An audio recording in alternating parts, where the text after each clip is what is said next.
What is going on, everybody? It is Dylan with Astrodfs, bringing you a brand new video. Today's video, I'm going over the Saturday matchup between the DC Defenders and Vegas Vipers on DraftKings. So if you guys are interested in joining the contest, it's $10, $15K to first place, just under $6,000 for entrance. So kind of a smaller contest just because of the newer league for DraftKings, new stuff just in general, which is why I have some sites brought up for you guys, where you guys can look it up as well. DK Nation, so DraftKings puts this up. Just have to search for it. The depth chart of week 1, and it basically shows the snaps. So kind of some good insight. So I have both teams brought up, and then I just have some of the extra numbers put in that DraftKings doesn't have pulled up. So let's go over the Defenders first. So first of all, as far as betting, I'm on the Defenders right now. I don't know if I want to take something in the total. I think I just might go with the Defenders spread. I believe it was +3 last time I looked, and I'm on it. I like the quarterback situation here for the Defenders. So let's get into it. So only one player above 10K, and that's Jordan Tiamu. At 10-2, the interesting thing here, if you look at his stats from week 1, which you can't see, so that's why we have this brought up. We'll look at his stats: 8 for 19, 86 yards, no touchdowns, a pick. But then you look at his rushing numbers: 5 carries for 9 yards and a touchdown, so gets points there. The interesting thing here is D'Eriq King here at 7,000. I think is something that you have to look for tomorrow or tonight's game. I apologize. At 7,000, D'Eriq King, we look at his stats. Sorry, I'm going all over the place here. He got 15 snaps last week. Definitely in on the conversions. Towards the red zone, it seemed like they were trying to get him in or over Jordan. Just seeing that dual threat is kind of what they were looking for down there. And you look at his numbers here: 2 pass attempts, 1 completion for 7 yards, and then on the ground as well, 8 carries for 14 yards and a touchdown. So they're obviously trying to use them. This is 2 teams that have not run the ball very efficiently, especially on the Vegas side. So as far as running backs for DC, Abraham Smith, 8,600 is the running back that I kind of am looking at. I kind of do like Armstead. We can look at Armstead's numbers here: 8 carries for 30, Smith 11 for 28.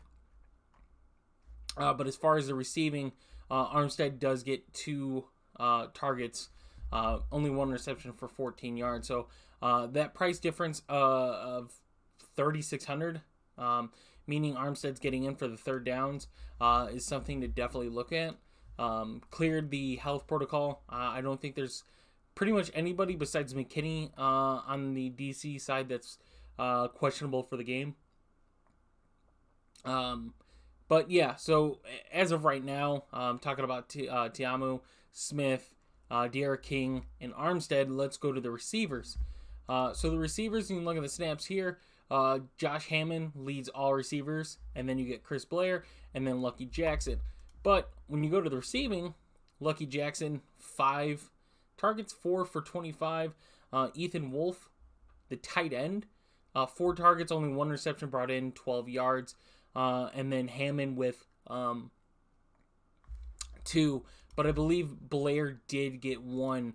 1 reception for 10 yards. So that's not on there. But for wide receivers right now, Lucky Jackson, that's kind of what you look for with how these games are right now, especially the price difference. We're talking $3K that you're saving. And obviously, you look at the snap counts, Lucky Jackson is 3rd in snaps, but got more targets and less snaps. So that's something you look for. As of right now, he's the guy that I'm targeting. But we also mentioned Ethan Wolf, who got 4 targets. There's not a lot of tight end work out on the XFL right now. And Ethan Wolf is a tight end that gets targets. And at 2,600, he could be definitely a piece if you want to pay up for if you just don't care about pricing or players, matchups, or anything like that. You want to go for more of the most expensive guys, then yeah, you're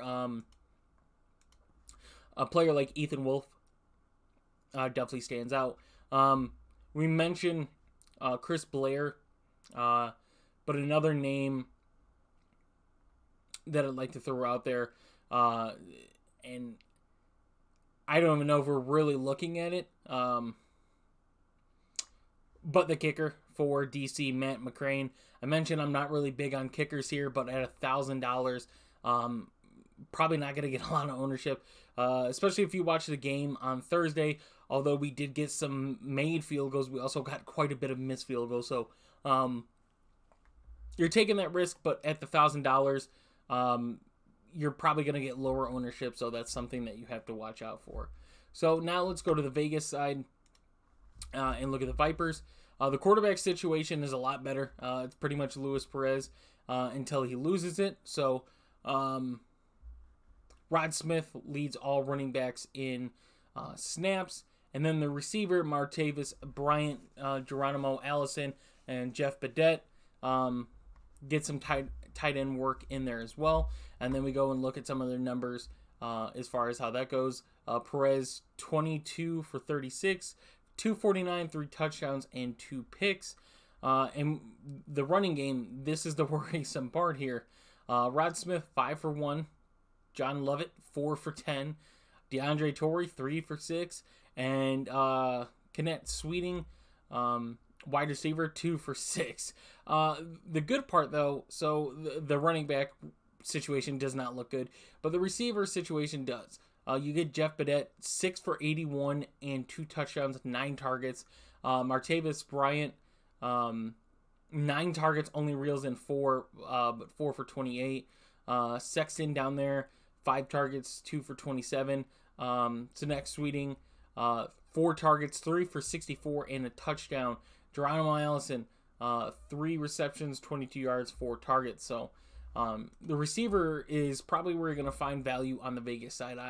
At this point, I don't trust any of those running backs on Vegas. I'm going to go with the wide receivers.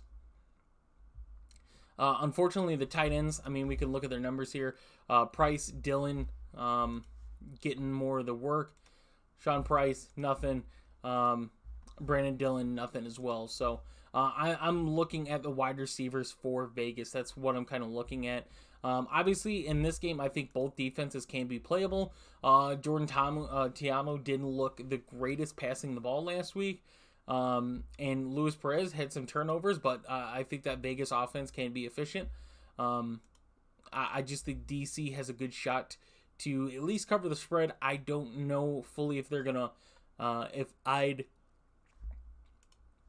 go as far to say that they can win, but I think if they do win, it's their defense.